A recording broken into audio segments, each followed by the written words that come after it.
ये मेहरौली का जलवा देखा हम लोग। अब दक्षिण वाले, भारत माता की। जॉली साहब बताओ, ये जॉली साहब के जिले में रहते हैं। भारत माता की। तो ये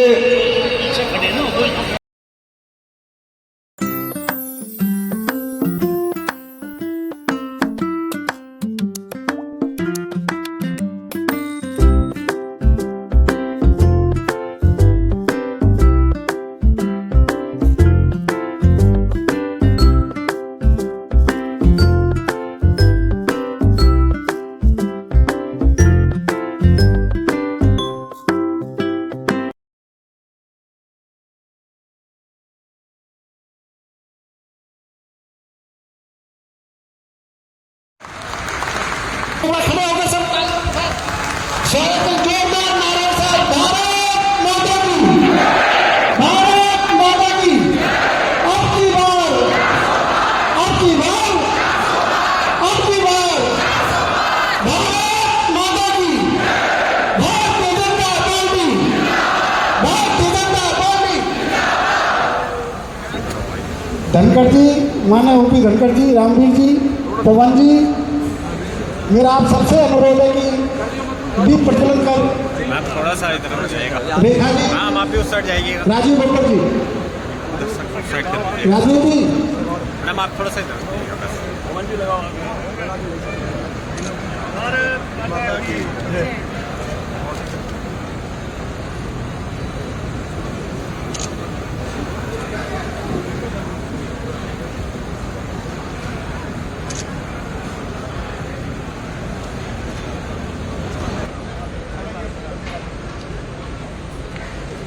वंदे मातरम, वंदे मातरम।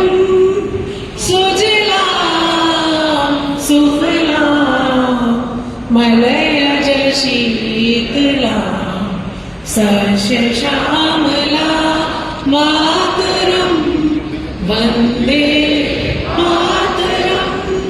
शुभ्रजोत्सुमित कुसुमित द्रुमदल शोभनी सुहासिनी सुमधुर भाषिणी। वरदा मातरम, वंदे मातरम, वंदे मातरम। भारत माता की।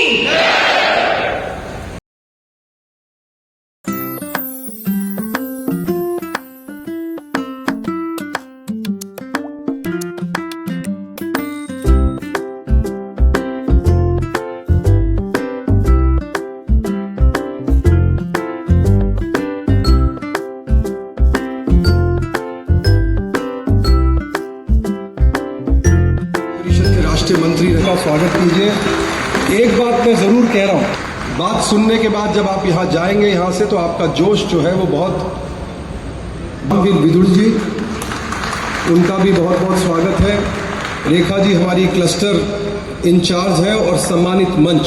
और मैं अपनी पूरी टीम को, जो हमारे संयोजक हैं, सह संयोजक हैं, चुनाव के इंचार्जिज हैं और दोनों हमारे जिला अध्यक्ष और इनकी पूरी टीम, इन्होंने बहुत व्यवस्थित ढंग से सबकी बाहर रजिस्ट्रेशन कराते हुए, उनकी अटेंडेंस लगाते हुए और सबको भारतीय जनता पार्टी का पटका और उनको कार्ड देकर रजिस्ट्रेशन कराते हुए आज हम आए हैं, ताकि इस बैठक के बाद कहीं हमारा कोई प्रमुख साथी नहीं आया तो उसकी भी हम चिंता कर सकें। जाते जाते इस बार कोड को स्कैन करके इंस्टाग्राम पे, ट्विटर पे, फेसबुक पे रामवीर विदुड़ी जी को, दिल्ली प्रदेश भारतीय जनता पार्टी को और हमारे सभी प्रमुख कार्यकर्ताओं को फॉलो कीजिए। धनखड़ जी हमारे बीच में, उनको भी फॉलो कीजिए। बहुत सारी जानकारी धनखड़ जी के। आदरणीय बब्बर जी ने, जो हमेशा हमारे बीच में कोई भी हमारी बैठक होती है तो बहुत हंसी खुशी के माहौल में हमारी बैठक लेते हैं, उन्होंने अपना उद्बोधन बहुत अच्छे से रखा।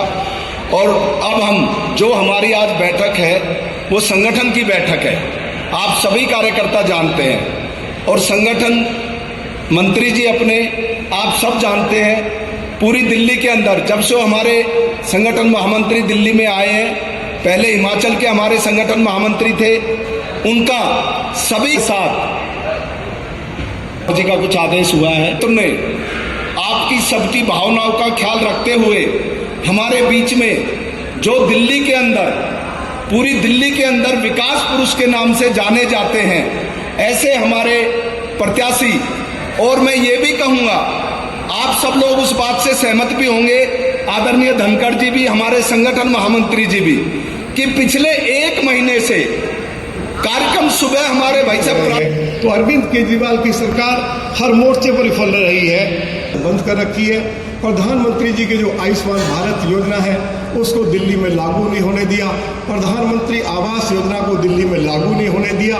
हमारी सरकार जब तीसरी बार आएगी आदरणीय नरेंद्र मोदी जी के नेतृत्व में, यदि कानून में परिवर्तन करना होगा तो कानून में परिवर्तन करके इन सभी योजनाओं को हम दिल्ली के अंदर लागू कराएंगे, जिससे कि दिल्ली के सभी गरीब लोगों को इन योजनाओं से लाभ मिल सके। हमें प्रधानमंत्री जी की जो जन कल्याणकारी योजनाएं रही हैं उनकी मैंने थोड़ी सी चर्चा की है, लेकिन हम सभी लोगों को इस बात की जानकारी भी होनी चाहिए। मैं 2 मिनट में केवल आपको बताना चाहता हूं कि प्रधानमंत्री जी ने दिल्ली को क्या क्या दिया है। प्रधानमंत्री जी ने 43 रिफिल रोड बनाई है। दिल्ली में जो ट्रक्स आते थे दिल्ली को प्रदूषित करते थे, आज उन ट्रक्स की एंट्री बैन हो गई है।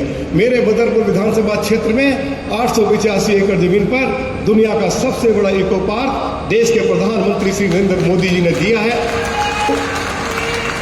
मेरे विधानसभा क्षेत्र में जहां ट्रैफिक की बड़ी भयंकर समस्या थी, मथुरा रोड पर ट्रैफिक रेंग रेंग कर चलता था, आज आगरा कैनाल के साथ साथ कालिंदी कुंज से लेकर डीएनडी से लेकर बड़ौदा मुंबई हाईवे तक 6 लेन का हाईवे बनाया जा रहा है, जिसका 80% कार्य पूरा हो गया, जिसके ऊपर 6,500 करोड़ रुपया खर्च हो रहा है। मैं साउथ दिल्ली के मतदाताओं की ओर से आदरणीय नरेंद्र मोदी जी के प्रति आभार व्यक्त करना चाहता हूँ।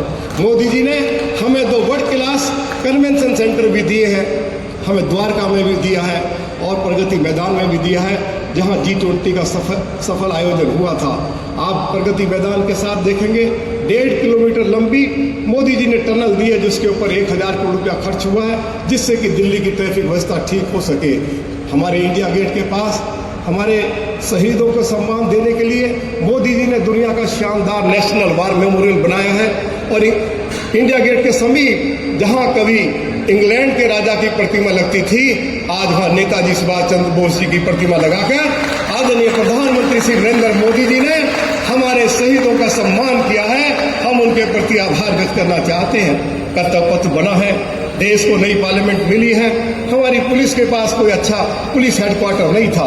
1,000 करोड़ रुपया खर्च कर देश के प्रधानमंत्री श्री नरेंद्र मोदी जी ने जय सिंह रोड पर कनॉट प्लेस पर एक शानदार पुलिस हेडक्वार्टर बनाया है।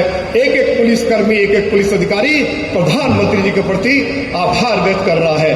मैं बहुत बहुत धन्यवाद देना चाहता हूं प्रधानमंत्री जी को कि उन्होंने दिल्ली को तीसरा रिंग रोड दिया है, जिसके ऊपर 14,000 करोड़ रुपया खर्च हो रहा है, जिसमें 26 फ्लाईओवर है, 18 अंडरपास है। दिल्ली देहात की तस्वीर बदल जाएगी, तकदीर बदल जाएगी। 90% कार्य उसका पूरा हो गया है। मैं बहुत बहुत प्रधानमंत्री जी के प्रति धन्यवाद करना चाहता हूं, और अंत में एक जानकारी आपको और देना चाहता हूं। जो कमाल का काम मोदी जी ने शुरू करवाया है, वसंत कुंज से लेकर गुरुग्राम तक 6.5 किलोमीटर लंबी सुरंग बनाई जा रही है। अभी हमें गुरुग्राम जाने में 1-1.25 घंटा लगता है। हम 8 मिनट के अंदर जब हम उस सुरंग में घुसेंगे तो हम 8 मिनट में हम गुरुग्राम पहुंच जाएंगे। मोदी जी के प्रति मैं आभार व्यक्त करना चाहता हूं, और अंत में ये कहते हुए कि आज हम 40 मिनट में मेरठ पहुंच जाते हैं, 2 घंटे में हम चंडीगढ़, जयपुर और देहरादून पहुंच जाते हैं, और 10 घंटे में मुंबई पहुंच जाते हैं। मोदी जी, आपके प्रति दिल्ली वासी आपका धन्यवाद करते हैं। पार्टी का एक एक कार्यकर्ता आपके इन कामों से गदगद है। लोगों के बीच में जब इन सारी चीज़ों की जानकारी दी जाती है, दिल्ली का मतदाता अपना सब कुछ कुर्बान करने के लिए, सब कुछ न्यौछावर करने के लिए मोदी जी के लिए तैयार हो जाता है। आज ऐसी परिस्थिति दिल्ली के अंदर बनी हुई है। और दूसरी तरफ अरविंद केजरीवाल ने, जैसे मैंने कहा है, और जो जो सरकार की विफलताएं रही हैं उनकी मैंने आपको चर्चा की है। मैं अंत में आपको 2 बातें कहकर अपनी बात को समाप्त कर रहा हूं। मोदी जी ने मुझे साउथ दिल्ली से चुनाव लड़ने के लिए भेजा है। और मैं आज इस बात की गारंटी करता हूं कि मेरा 53 साल का राजनीतिक जीवन है। मैंने 53 साल में जो इज्जत कमाई है, मैं अगले इन 5 सालों में इज्जत गंवाने के लिए नहीं आया हूं। मोदी जी का आशीर्वाद लेकर दिल्ली देहात में, साउथ दिल्ली में हम विकास का एक इतिहास रचेंगे, ये मैं आपको गारंटी देकर जा रहा हूं। आज हमारे सभी क्षेत्रों में पीने के पानी की समस्या है। मेट्रो के साथ हमारे अनेक क्षेत्रों को जोड़ा नहीं गया है। मास्टर प्लान की सड़कें बनी नहीं है। 69 अनऑथराइज्ड कॉलोनीज को नियमित नहीं किया गया है। दिल्ली की जो हमारी जो गांव की एक्सटेंडेड आबादी है, उसको नियमित करने की आवश्यकता है। कुछ दुकानें जो सील हैं, उनको डीसील करने की आवश्यकता है। तो आज मैं आपको ये विश्वास दिला रहा हूं कि देश के प्रधानमंत्री आदरणीय मोदी जी का आशीर्वाद लेकर इन सभी समस्याओं का समाधान किया जाएगा। मुझे 24 घंटा मिलेगा। मेरा प्रयास रहेगा कि मैं सवा 24 घंटे अपने साउथ दिल्ली पार्लियामेंट सीट के मतदाताओं की सेवा करने के लिए हमेशा तत्पर रहूं। पार्टी के कार्यकर्ताओं को मैं गारंटी करता हूं कि पार्टी के कार्यकर्ताओं को मेरी ओर से भरपूर सम्मान मिलेगा। जब जब कार्यकर्ता मेरे पास आएंगे, जो सरकारी घर मुझे मिला हुआ वो सरकारी घर आपका होगा, जो दफ्तर मेरे पास है वो दफ्तर आपका है। जब भी आप मेरे पास आएंगे, कार्यकर्ता के साथ बैठकर चाय भी पीऊंगा। कार्यकर्ता जो काम मुझे बताएंगे, कहीं मुझे चिट्ठी लिखनी है, टेलीफोन करना है, या मुझे कोई ऐसा अर्जेंसी का कोई काम है कि मुझे दिल्ली के ऑनरेबल एलजी या भारत सरकार के किसी मंत्री के पास आपके साथ खड़े होकर चलना है, तो मैं आपके साथ खड़े होकर चलूंगा और आपकी जो समस्या होगी उसका समाधान कराऊंगा। और एक बात की मैं विशेष चिंता करूंगा कि जब जब आपके साथ कोई आरडब्ल्यू के पदाधिकारी, क्षेत्र के गणमान्य लोग कभी भी आपको लेकर मेरे पास आएंगे, उनके सम्मान में कोई कमी नहीं रहेगी। उनके साथ बैठकर जलपान भी करूंगा और अपने कार्यकर्ताओं से ज्यादा उन लोगों को सम्मान दूंगा जो हमारे कार्यकर्ताओं के साथ मुझे मिलने के लिए आए हैं, क्योंकि आपके कहने पर ही उन्होंने मुझे वोट दिया है, आप ही ने उनको कन्विंस किया है। तो उस मामले में मैं कभी आपको कोई शिकायत का मौका देना चाहता हूं। मैं इन्हीं शब्दों के साथ अंत में ये कहते हुए, मैंने एक बात बार बार कही है कि इस दिल्ली को गोरी ने भी लूटा है, गजनी ने भी लूटा है, अहमद शाह अब्दाली ने भी लूटा है, तैमूर लंग ने भी लूटा है और नादिर शाह ने भी लूटा है। और इस दिल्ली को अंग्रेज ने भी लूटा, इस दिल्ली को कांग्रेस ने भी लूटा। और इस देश को जब दिल्ली को अरविंद केजरीवाल ने लूटने का काम शुरू किया, दिल्ली विधानसभा में भाजपा के विधायक दल ने, चाहे वो एक्साइज पॉलिसी हो, चाहे जल बोर्ड का घोटाला हो, चाहे वो डीटीसी का घोटाला हो, जो अनेक 1 दर्जन घोटाले किए, हमने पूरी मजबूती के साथ विधानसभा में अरविंद केजरीवाल की आंख में आंख डालकर उन घोटालों का उजागर किया। और आज हमें इस बात की खुशी है कि जो मुद्दा सबसे पहले दिल्ली विधानसभा में भाजपा विधायक दल ने उठाया था, एक्साइज पॉलिसी वाला मुद्दा, आज उनके फॉर्मर डिप्टी चीफ मिनिस्टर जेल में है, अरविंद केजरीवाल जेल में है। और मैं आज कह रहा हूं कि 1.25 साल से उनके फॉर्मर डिप्टी चीफ मिनिस्टर को जमानत मिली नहीं है। धनखड़ जी का, हमारे प्रदेश के संगठन महामंत्री आदरणीय श्रीमान पवन राणा जी का बहुत बहुत धन्यवाद करता हूँ। भारत माता की, भारत माता की, नरेंद्र मोदी, नरेंद्र मोदी, भारतीय जनता पार्टी, भारतीय जनता पार्टी, जय जय श्री राम। बहुत बहुत धन्यवाद। सब उसमें शामिल होंगे, पूरी मस्ती के साथ गाने का हिस्सा बनना है और ये गाना बजा दीजिए। भारत माता की।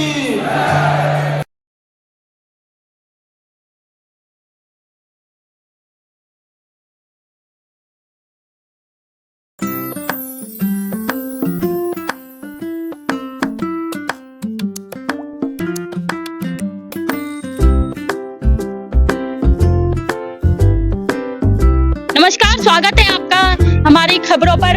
मैं मोनिका शर्मा और इस समय मौजूद हूँ दक्षिणी दिल्ली के कि आज कार्यकर्ताओं के लिए दक्षिणी दिल्ली लोकसभा में बहुत ही बड़ी बैठक बैठाई गई थी, जिसमें मुख्य अतिथि के रूप में प्रभारी ओम प्रकाश धनखड़ जी मौजूद रहे थे। दिल्ली प्रदेश के उम्मीदवार, लोकसभा उम्मीदवार श्री रामवीर सिंह बिदूड़ी जी उपस्थित है। उनसे भी हम बात करेंगे, जानने की कोशिश करेंगे कि ये संगठन की बैठक बैठाई गई थी, उसमें उनका क्या कहना है। सर, आज जो है संगठनात्मक बैठक बैठाई गई थी, सर इसका क्या मुख्य उद्देश्य रहा था? ये उद्देश्य इस बैठक का यही है कि आज हमारे पार्टी के राष्ट्रीय मंत्री और दिल्ली के प्रभारी डॉक्टर ओम प्रकाश धनखड़ जी और प्रदेश के संगठन महामंत्री आदरणीय श्रीमान पवन राणा जी यहाँ उपस्थित हुए। लगभग 3000 कार्यकर्ताओं ने इस बैठक में हिस्सा लिया और कार्यकर्ताओं में कमाल का जोश देखने को मिला है। और जब कार्यकर्ताओं के जोश को देखते हैं तो फिर अंदर से यही आवाज आती है कि इस बार दिल्ली के अंदर भारतीय जनता पार्टी के सभी सातों के सातों उम्मीदवार भारी मतों के अंतर से जीतेंगे। 70% से ज्यादा उनको इस बार वोट मिलने वाले हैं। 2019 के चुनाव में 57% से लेकर 60% वोट पड़ा था, लेकिन इस बार जो फीडबैक दिल्ली के लोगों से मिल रहा है, मतदाताओं से मिल रहा है, तो 70% से ज्यादा वोट भाजपा के उम्मीदवारों को मिलने वाला है। दिल्ली के लोगों के मन में देश के यशस्वी प्रधानमंत्री श्री नरेंद्र मोदी जी के प्रति विशेष प्रेम है, उनके प्रति आदर भी है कि वो दिल्ली में नहीं पूरे देश भर में है। और सभी की इच्छा है मोदी जी की लीडरशिप में भारतीय जनता पार्टी 400 से ज्यादा सीटें जीते और मोदी जी तीसरी बार प्रधानमंत्री बने। तो मेरा जो अभी तक 1 महीने 10 दिन का कैंपेन रहा है, हर तरफ लोगों में खुशी है इस बात को लेकर कि मोदी जी तीसरी बार देश के प्रधानमंत्री बनने जा रहे हैं। दिल्ली के अंदर अरविंद केजरीवाल की सरकार है। ये सरकार हर मोर्चे पर विफल रही है। भ्रष्टाचार के अनेक गंभीर आरोप केजरीवाल सरकार के ऊपर कोई हमने नहीं लगाए, बल्कि जांच में पाया गया है कि अरविंद केजरीवाल अनेक भ्रष्टाचार के मामलों में घिरे हुए हैं। दिल्ली के अंदर जहां जहां मुझे जाने का मौका मिला है, पीने का पानी नहीं है, स्कूल्स में टीचर और प्रिंसिपल नहीं है, ट्रांसपोर्ट व्यवस्था हमारी पूरी तरह से चरमरा गई है, ट्रैफिक व्यवस्था बहुत खराब है, सड़कें टूटी पड़ी है। तो दिल्ली की जो स्थिति है वो भयंकर है। लोगों ने मन बना लिया है कि इस बार दिल्ली की सातों की सातों सीटें भारतीय जनता पार्टी के उम्मीदवार जीतेंगे और मोदी जी इस देश के तीसरी बार प्रधानमंत्री बनेंगे। लोगों में भी और कार्यकर्ताओं में एक कमाल का उत्साह हमें देखने को मिल रहा है। इस तरह का उत्साह मुझे पहले कभी भी, मैंने अनेक चुनाव लड़े हैं और लड़ाए हैं, लेकिन इस तरह का उत्साह मुझे कभी देखने को मिला नहीं है। और मैं इस नतीजे में पहुंचा हूं, मुझे लगता है कि शायद 2-3 सीटों पर आम आदमी पार्टी के उम्मीदवारों की जमानत जब्त हो जाए, ऐसे हालात मुझे दिखाई दे रहे हैं। आप हमारे चैनल के माध्यम से अपने क्षेत्रवासियों को क्या संदेश देना चाहते हैं? साउथ दिल्ली पार्लियामेंट सीट तो नरक बना दी अरविंद केजरीवाल ने। पीने का पानी नहीं है, सड़कें टूटी पड़ी है, सिविल लाइन डाली नहीं गई, कोई स्कूल खोला नहीं गया, कोई हॉस्पिटल बनाया नहीं गया, कोई बरातघर नहीं बनाया गया, कोई स्टेडियम नहीं बनाया गया, कोई खेल का मैदान विकसित नहीं किया गया, कोई पार्क विकसित नहीं किया गया। तो दिल्ली के ही लोग नहीं बल्कि साउथ दिल्ली के लोग तो बहुत दुखी हैं और ट्रैफिक की व्यवस्था बहुत खराब है। मैंने साउथ दिल्ली के सभी मतदाताओं को ये आश्वासन दिया है कि चुनाव के बाद हम विकास के कार्यों में तेजी लाएंगे, ट्रैफिक व्यवस्था को ठीक करेंगे, पीने के पानी की व्यवस्था करेंगे। जो हमारी 69 कॉलोनी जो रेगुलाइज नहीं हो पाई उनको रेगुलाइज करेंगे, गांव की एक्सटेंडेड आबादी को रेगुलाइज करेंगे। जहां जहां झुग्गी है, जो मोदी जी का नारा है, जहां झुग्गी वही मकान, उस कार्य को हम लोग तेजी से आगे बढ़ाएंगे। मोदी जी की कुछ ऐसी योजनाएं हैं जिनको अरविंद केजरीवाल की सरकार ने दिल्ली में लागू नहीं किया, चाहे वो प्रधानमंत्री आवास योजना है, चाहे आयुष्मान भारत योजना है, चाहे आज 2018 से दिल्ली के लोगों को ओल्ड एज पेंशन नहीं मिल रही है, राशन कार्ड बनाकर नहीं दिया जा रहा है। तो इन सारी जो जन कल्याणकारी योजनाएं जो अरविंद केजरीवाल की सरकार ने बंद कर रखी है, हम चुनाव के बाद इन योजनाओं को शुरू करेंगे, जिससे गरीबों के साथ न्याय हो सके, विकास के कार्यों में तेजी आएगी। क्षेत्र की ट्रैफिक व्यवस्था को भी उसमें सुधार करेंगे और जिन क्षेत्रों में मेट्रो नहीं पहुंच सकी है वहां तक मेट्रो पहुंचाकर साउथ दिल्ली को दिल्ली का सबसे सुंदर क्षेत्र के रूप में विकसित करने का जो हमारा सपना है, प्रधानमंत्री श्री नरेंद्र मोदी जी के आशीर्वाद से उसको हम पूरा करेंगे। सर, आज जो है कार्यकर्ता सम्मेलन रखा गया था बीजेपी का बहुत ही बड़े स्तर पर, क्या कहना चाहेंगे? क्या योजना थी और किस लिए ये रखा गया था? देखिए, Bharatiya Janata party cadre based party है, कार्यकर्ता बेस्ड पार्टी है, आइडियोलॉजी से लोग जुड़े हैं और हर बूथ पे भारतीय जनता पार्टी का बूथ अध्यक्ष है, उसके साथ काम करने वाले कार्यकर्ता है। तो ऐसे जो यहाँ हमारे लगभग 2000 के करीब बूथ है इस कॉन्स्टिट्यूंसी में, उन सब के बूथ के जो प्रमुख कार्यकर्ता है वो आज यहाँ आए थे और योजना बनाकर अब नीचे तक जाएंगे। मोदी जी का संदेश जो कल घोषणा पत्र मोदी जी ने बताया है जनता के लिए, उसको नीचे तक लेके जाएंगे, जनता के पास ज्यादा से ज्यादा बार रिक्वेस्ट करेंगे और रिक्वेस्ट करके वोट मांगेंगे। और हम मानते हैं कि तीसरी बार मोदी सरकार आने के बाद देश एक नई तरक्की पे जाएगा। 2047 का जो विजन एक विकसित भारत का है वो सामने पूरा होता दिख रहा है, पर उसके लिए सभी कार्यकर्ताओं को मेहनत करनी है, संघर्ष करना है, लोगों के बीच में जाना है और विनती करते हुए लोगों से वोट मांगने हैं। तो उसकी आज योजना बनाई है। क्या कहेंगे, कैसा लगा आपको और क्या क्या यहाँ से आपने सर आगे के लिए योजना के लिए क्या क्या सीखा? देखिए, मैं देख रहा हूँ कि आदरणीय नरेंद्र मोदी जी की जो जितनी भी योजनाएं हैं उनको जमीनी स्तर पर हर एक वोटर तक ले जाने के लिए जो पवन राणा जी और आदरणीय धनखड़ जी ने हमारे सभी कार्यकर्ताओं में एक बूस्ट भरा है, जो जोश भरा है, उस जोश को देखते हुए कार्यकर्ताओं में मुझे लगता है कि ज्यादा से ज्यादा लोगों तक इन योजनाओं को पहुंचा करके भारतीय जनता पार्टी लाभान्वित होगी। दक्षिणी दिल्ली लोकसभा चुनाव प्रत्याशी रामवीर सिंह बिदूड़ी जी से जब हमने बातचीत करी तो उन्होंने साफ तौर पर बताया कि आज का जो कार्यक्रम रखा गया था, कार्यकर्ता सम्मेलन, वो जो कार्यकर्ताओं का मनोबल बढ़ाने के लिए रखा गया था, कहीं ना कहीं पर आज तमाम 3000 कार्यकर्ताओं को ये सूचना दी गई है, उनकी तरफ से उनका मनोबल बढ़ाया गया है। 3000 लोगों का जो है मनोबल बढ़ाया है। कहीं ना कहीं पर बताएं कि ओम प्रकाश धनखड़ जी ने भी साफ तौर पर जो यहाँ पर कार्यकर्ता है उन सबको संबोधित करते हुए चुनाव को लेकर जो है पूरी तरीके से कार्य करने का जो मनोबल है वो पूरा करते हुए दिखाई दिए हैं। मोनिका शर्मा की खबर, दिल्ली।